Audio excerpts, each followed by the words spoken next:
Hello, awesome people. I hope you are having an amazing day today. I hope your day's just having a strong day today.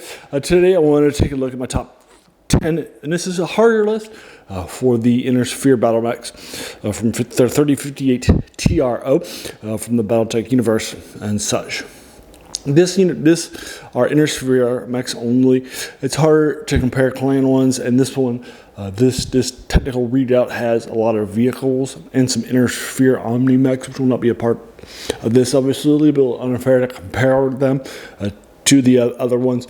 So it's a smaller list to choose from, and number 10 really probably would better be served as an honorable mention, but it's hard to do a top 9 Inner Sphere BattleMechs from the technical readout. Again, this is for the BattleTech universe. Again, I started playing this when I was in 9th grade. Every weekend, I was born in '76, and so I was about, right around the time when I was in 7th and 8th grade, and 9th grade, and 10th grade, and such. All throughout high school, it was right around when a lot of these things were being made for BattleTech. You could buy all these things from my local Walton books, which is where I bought a lot of stuff.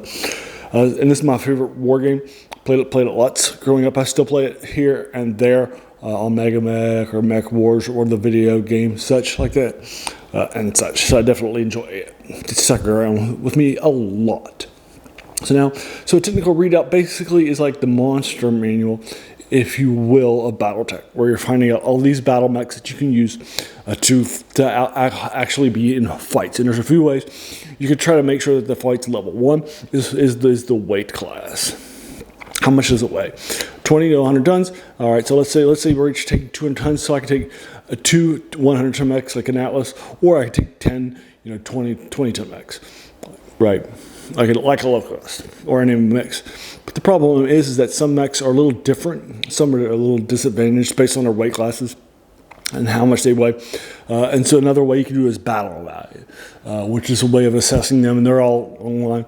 So you can look up and see, so we could say I'm taking 1,500 battle value or something like that, right?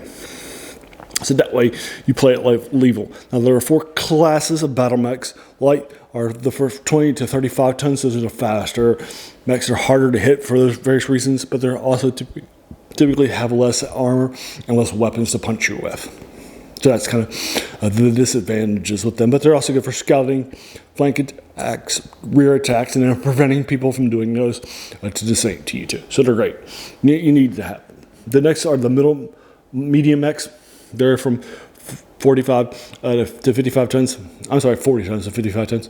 And those are sort of they can kind of do a bunch of different things that have different roles, if you will, in the setting and such. So they're kind of like they're not as fast as a light mech, but they're more armored and more weaponed than them. But they're also faster than a heavy and an assault, right? So they're sort of between them, and so they'll have a lot of different roles. All right, the next one are the heavy ones. Those are from 60 to 75 tons. Those are a lot heavier. They have a lot more power to them. They're much more dominant on the battlefield. They can run powers up and down the battlefield. And then the assault mechs are the last class. Those will absolutely dominate the battlefield from start to finish. Those are the things around which, powers, around which, the biggest turnarounds are going to come from them. And so these are my favorite new such Inner Spheres only from them in these 4 classes. All right, and again, number 10 really isn't number 10 because it needs homework. It's the Excalibur. It's the 70 ton mech. Again, I'll be reading my notes on my phone, so if you see me look at it, instead of giving you the eye contact that you deserve, that's the reason why. It's a 70 ton mech. It's probably a little fast because it's more of a long-range mech with an XL engine. 12 heat sinks, which is enough for what it's firing. 7.5 tons of armor, a Gauss rifle, which is the sort of the weapon it's pretty heavy now because it's sort of against the clans. It's a good weapon to use because we have roughly the same damage load. LRM-20s, which have minimum range, so you don't want to close anyway too. And AMS missile system, RMS-4 to make your the missiles better. But I feel like it needs more. Like I said, it's got 12 heat sinks, but it's only it should have 10-20 reduced pulled 2 tens. I don't think the anti-missile system works when you don't have full armor. So I pull off a 1.5 there too. Add 4 heat sinks. That's about 3.5 tons. You could add that straight into the armor. And so forth. It can use some work. Also, again, it probably doesn't need to be moving that fast for a mech. That's just intended to stay back there. I think you can get a 4.6 and free up a lot of space there too to add armor. Maybe add some more long-range weapons. But it's good for what it's trying to do. It just needs some work. That's the Excalibur. Number 10. Or honorable mention, number 9. Number 10 too. And now the number 9. Number 9 is the Thunderhawk. It's a 100 ton. It does have XL engines. Shoots on 3.5 movement. And so forth. Again, it's just going to stay back there. It's got tons of armor with Fairfib, 370 points. It's got 3 Gauss rifles. Again, those are the equalizers of the day. And there are 3 of them in this mech. Remember, the Gunslinger had 2 and it was in mine. So obviously, adding another one is going to be pretty strong. At the stuff. It's also got 4 enclosing medium pulse lasers. Sorry, medium lasers rather, not pulses, that are there for close range or when people come in to close combat. It's got plenty of, and since the Gauss only makes 1 heat, it'll want to make 3 heat from its Gausses, so it's got plenty of heat left over for those to punch the faces of people. So that's now number 1, non-1 Thunderhawk. Number 8 is the Emperor. It's another assault one, 90 tons long. In this one case, it's got 3.5 3-man movement. Kind of like the Highlander. We know how fun that jumping assault mechs can be. Although it does have an XL, which is a little sadder. It's got pretty good armor. It's got 24 heat sinks, 17.5 tons of armor, so it's pretty good. It's pretty close to being max. It's only a half ton behind the max. It's got 2 LRM, 2 BX-10Xs, great stuff, that are ACs, and then 2 large lasers, so I can make the holes and exploit the holes. So it's great stuff, as well as 2 medium pulse lasers, and then a medium laser for backup, or close range. In case you ran out of the ammo from the LB-10Xs. Although you can still have the large lasers as long as you need to. So it's a good neck. I like it. Lots good is how durable it is and the high amount of energy. And if somebody bases you with the XL, you just jump away. Love it lots. So that's my number 8. That's the Emperor. And number 7. Number 7 is the Longbow. And specifically, there are a few longbow variants. This is the one in the proper. It's 85 tons and big. It's got 3.5 no XL, which I like a lot. It's got 22 heat sinks, so it's got plenty of time. I wish it had 1122, which we'll talk about here in a little bit. Or actually, I probably had a few more heat sinks. It's got 14.5 tons of armor, which is great for its sitting back and not doing anything size, and so forth. It's got 2 LRM-20s, 2 LRM-5s. It's all about those long-range weapons, missiles in this case.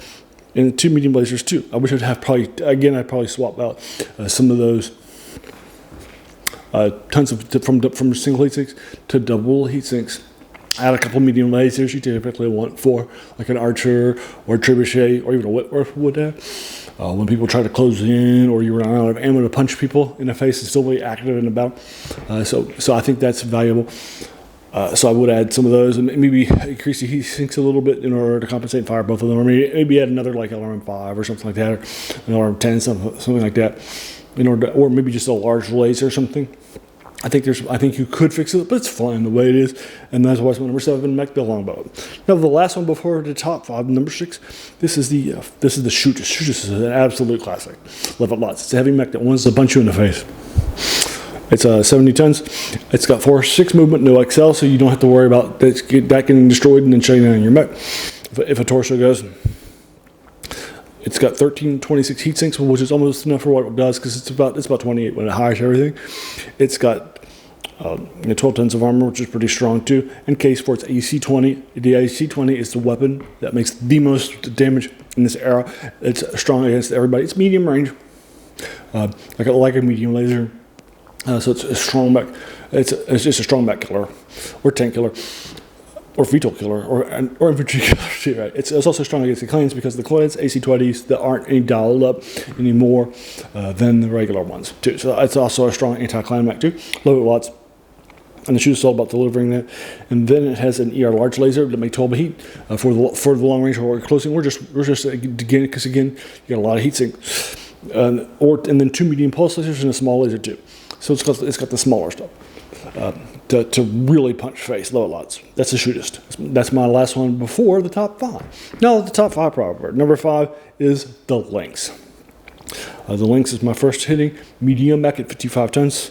It won't be the last one. It's a 585 movement, so it's a very, very fast little thing, and so forth. It's got 1530 heat sinks, so it can dissipate a lot of heat. It does have an XL, but it's got max armor for its tonnage.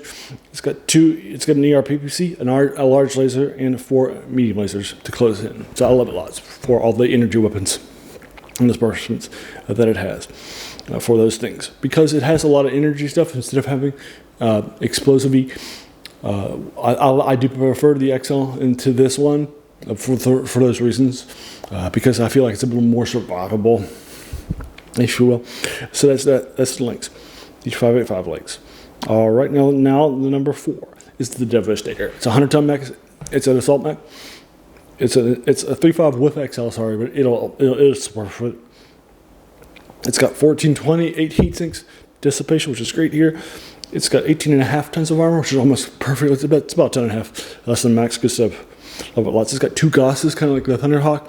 It has 3, and then 2 PPCs, which also open up. So it's got 4 ranged weapons that just absolutely open up those holes on those opposing mechs, and 4 medium lasers for closing in people and such. It's got strong overhouse about 4 open. It's like, and the PPC makes 10 damage each.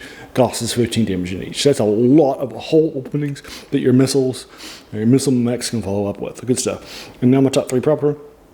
Number 3 is the Talon for you folks. It's the highest hitting light mech, 35 tons. It's got 812 movement. It moves all up and down the board. Max armor.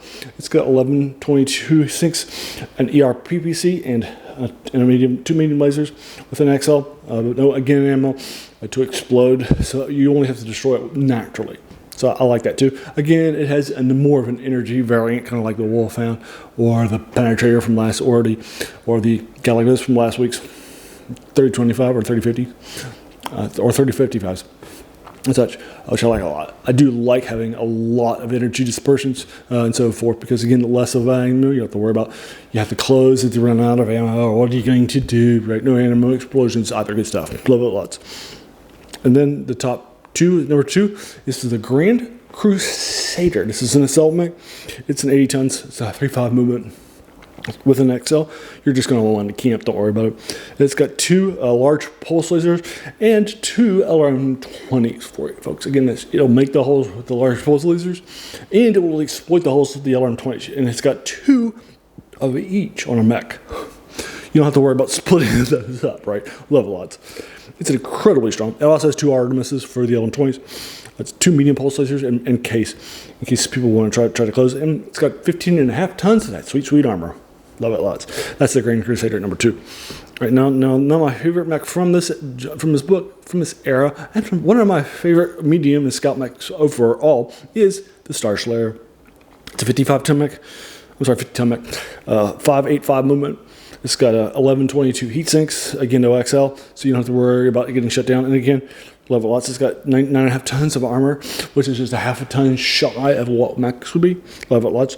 It's got 2 large lasers, and it's got an SRM-4 to find its holes, 2 medium lasers, and a small laser too with case.